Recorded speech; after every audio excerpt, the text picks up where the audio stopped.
Targeting versus triggering in website A/B tests. What are these things? Why are they important? Well, if you've ever run an A/B test, then you're actually doing both of these things. Even if you didn't really look into the settings, there's some targeting happening and there is some triggering happening. Targeting is basically the set of users that you want to be included in the test. And if you don't narrow this down, then it defaults to all users. Basically, everybody's welcome. Triggering is what action those users have to perform in order to be included in the test.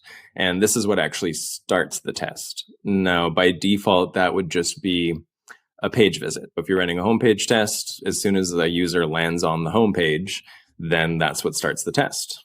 In most cases, that can be fine.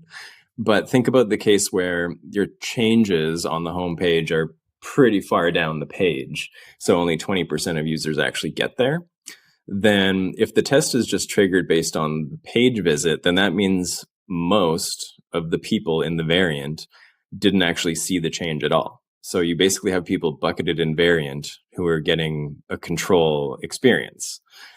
That's not what you want. You're going to end up with some pretty diluted results. You can actually set this up so that the test doesn't even start until they've scrolled down far enough to actually trigger that change. But both targeting and triggering are similar in the sense that they give you options for narrowing things down from the default. And targeting, most people are pretty familiar with running tests for specific devices like mobile or desktop, or based on certain traffic sources or certain browsers. There's a lot of options there. And if you're using a tool like Convert, they're all available no matter what plan you're on. A lot of testing tools, they will limit that unless you go to a higher tier, and that opens up more targeting and triggering settings.